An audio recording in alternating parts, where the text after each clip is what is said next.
Baik, bismillahirrahmanirrahim. Assalamualaikum warahmatullahi wabarakatuh. Salam sejahtera untuk kita semua. Selamat pagi teman-teman semua.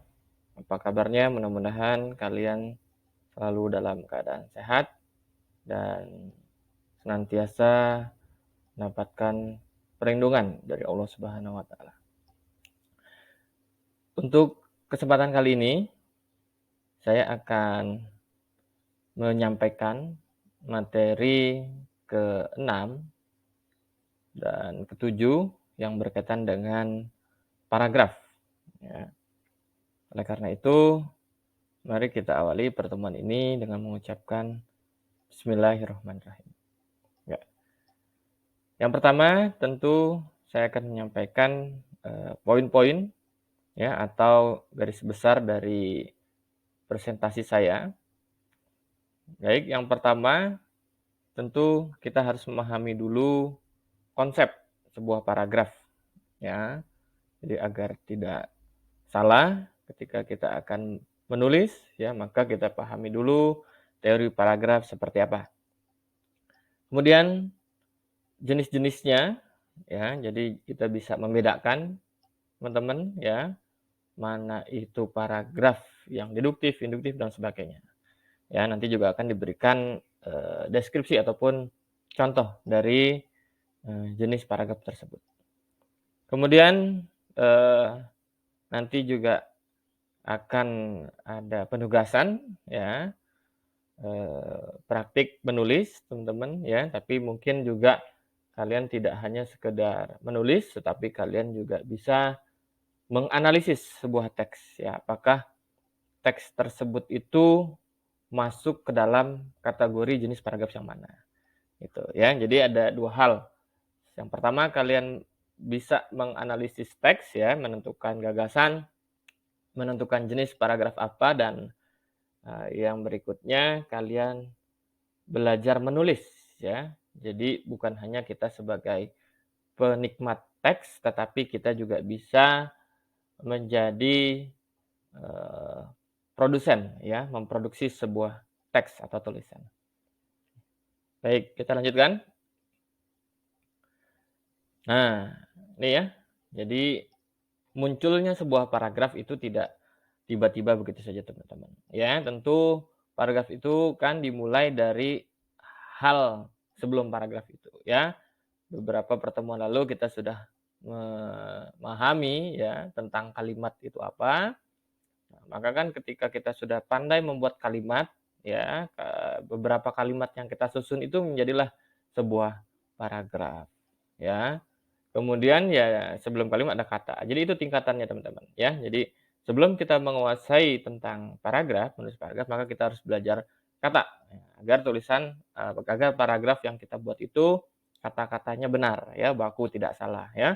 Kemudian dalam paragraf kita juga harus bisa membuat sebuah kalimat ya, kalimat-kalimat di dalamnya itu menjadi kalimat yang efektif ya, strukturnya jelas, logis ya dan sebagainya. Baik.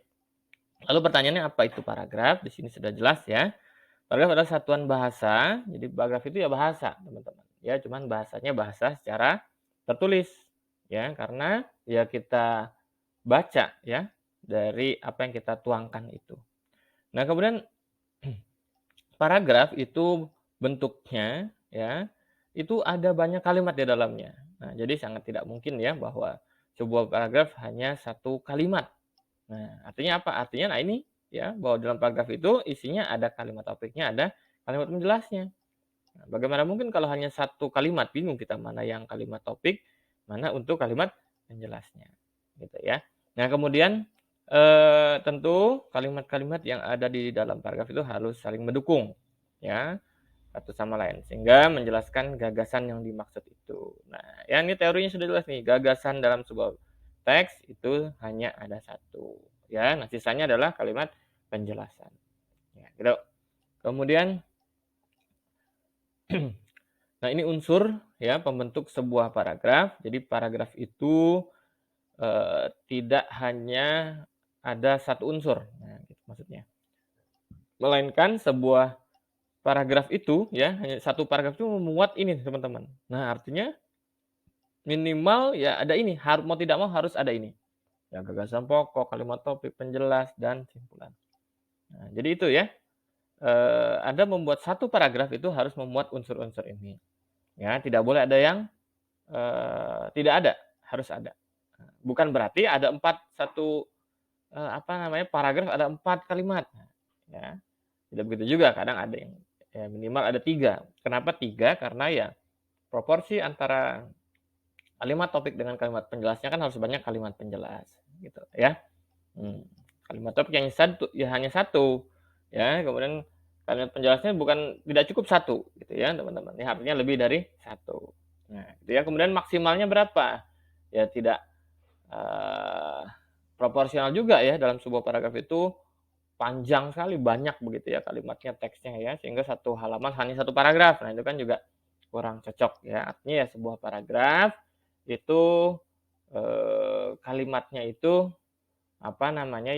yang paling penting bisa menyelesaikan atau menjelaskan gagasan yang dimaksud itu, gitu ya. Nah, ini adalah maksud dari unsur-unsur tersebut apa ya. Ya, kemudian kalimat topik itu juga apa, ya, kalimat penjelas dan sampai pada kalimat simpulan, gitu ya. Oke, kita lanjutkan.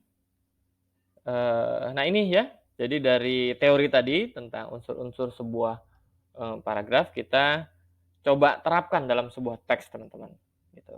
Ya, nah ini sudah saya tuliskan ya teksnya sehingga kita bisa membedakan di mana unsur-unsur tersebut ya. Nah, ini sudah jelas ya.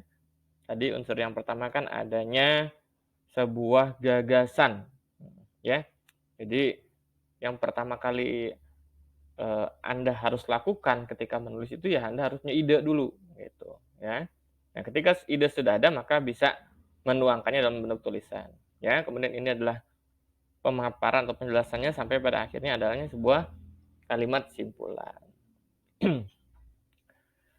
Nah, ini syarat membuat paragraf ya. Jadi paragraf itu harus satu dan harus padu. Nah, maksudnya apa? Satu, ya harus membentuk ya satu kesatuan yang utuh, kemudian mendukung gagasan itu sendiri ya. Nah, jadi konsisten ini menjelaskan ide pokoknya atau topiknya. Nah, syarat yang kedua ya, setelah tadi kesatuan sekarang yang kedua adalah kepaduan. Nah, maksudnya apa sih padu? Jadi harus kalimat-kalimat yang ada di paragraf itu harus nyambung ya. Nyambung, berkaitan gitu ya. Nah, membentuk sebuah kesinambungan sebuah paragraf itu ada 2 ya. Yang pertama adanya kohesi dan koherensi. Gitu ya. Nah, ini kohesi ya. Jadi keterkaitan dengan menggunakan kosakata ya. Kemudian kohesi juga dibagi lagi nih. Nah, ya harus kita pahami ada yang leksikal dan gramatik. Sedangkan koherensi itu kaitannya itu antara substansi dari tiap unsur paragraf ya. Itu. Nanti kita bedakan ya. Dari yang kohesi dulu, teman-teman. Nah, kohesi kan ada 2 ya, leksikal dan gramatikal. Kalau yang leksikal itu memadukannya itu dengan penulisan kosakata ya, kosakata yang umum sifatnya. Nah, kosakata tersebut itu bisa kita kelompokkan ada yang termasuk ke dalam repetisi ya, mengulang gitu ya. Jadi kata kuncinya diulang ya, kemudian ada yang menggunakan persamaan makna ya, lawan dari kata dan penggunaan hiponim ya, makna khusus gitu maksudnya. Sementara yang gramatik dia kosakata yang digunakan itu bukan kosakata yang umum ya, melainkan punya unsur gramatikal ya. Seperti pronoun ya atau kata ganti, kata penghubung, konjungsi atau elipsis dia mencoba untuk menghilangkan unsur dalam teks tersebut tetapi ada kaitannya gitu ya. Nah, jenis paragraf ya, kita sudah sampai jenis paragraf. Itu sudah jelas ya, ada yang di awal ya, gagasannya atau kalimat utama, ada yang di akhir, ada yang awal dan akhir ya, dan ada pula yang keseluruhannya dianggap penting gitu ya. Nah, ini yang deduktif teman-teman ya. Nah, ini tadi teorinya sudah, ini adalah contohnya. Nah, ya, jadi dari teks ini kita sudah lihat bahwa, hal yang umumnya intinya ada diletakkan di depan, gitu ya. Kemudian lawannya ini adalah induktif, ya, di akhir teman-teman. Nah, ini gagasannya, ya, sekaligus kalimat efektifnya kalimat topiknya. Kemudian ini awal dan akhir. Nah, bukan berarti gagasannya ada 2, ya, melainkan gagasannya ini sama, hanya ditekankan kembali di akhir.